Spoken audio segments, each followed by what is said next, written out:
The paperwork will then go to New York, and then our team in New York will review it in case we miss anything here in China. Yeah. And so we do basically a second and final review, and then once that is done, we then submit it to the USCIS. We then provide the client with a very nice binder, typically about this big. I've seen that. Yeah, of the entire application process. You actually have two binders. Yes, actually there are three. There's one maintained in the US, one in this office, and one goes to the client.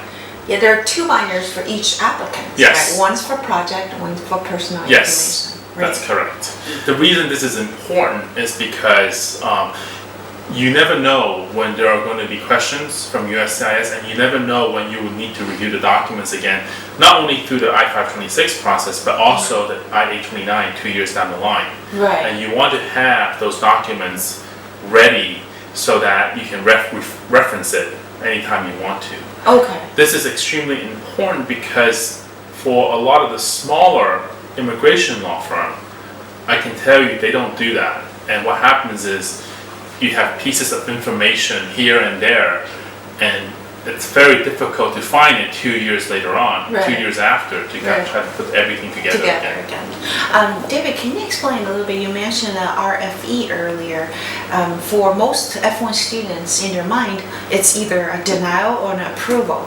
Is this how USCIS work with I-526 application, or do they actually have a process of letting you answer their questions? So, in fact, for most visa applications that are work-related, for example, not for L1s, H1B, and then obviously for AB5, Right. it's not simply just acceptance or denial. Okay. Because the documents you're submitting is not as simple as an F1. So basically, there will be information for the USCIS agent to review, and if there are questions, then they're gonna issue an RFE, request for evidence, Okay. and they will literally ask questions, and you respond, and you provide supplemental information, and then afterwards, then you get a decision from the USCIS. So they do giving you an opportunity to explain yourself if Yes. they have any.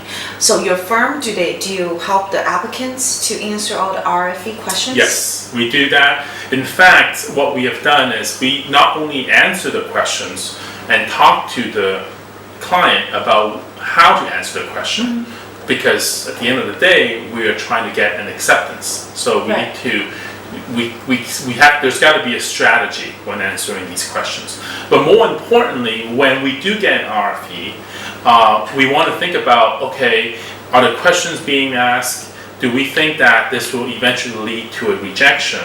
Okay. Because if it does, sometimes it might make more sense to simply withdraw the application and then resubmit with better information, knowing what the questions will be.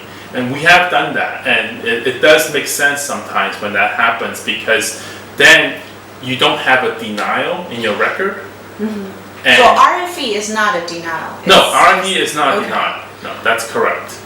All right, and then all those services are included in this initial service agreement that you sign with Yes.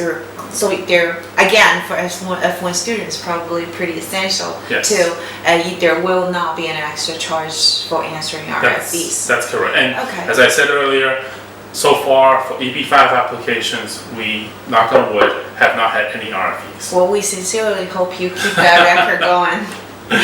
Well, thank you very much today to answer all our questions, and we hope we are providing some information to our F1 students. Again, this is David Cheng from Nixon Peabody, and I'm Johnny from Liberty Link USA. Thank you. Thank you.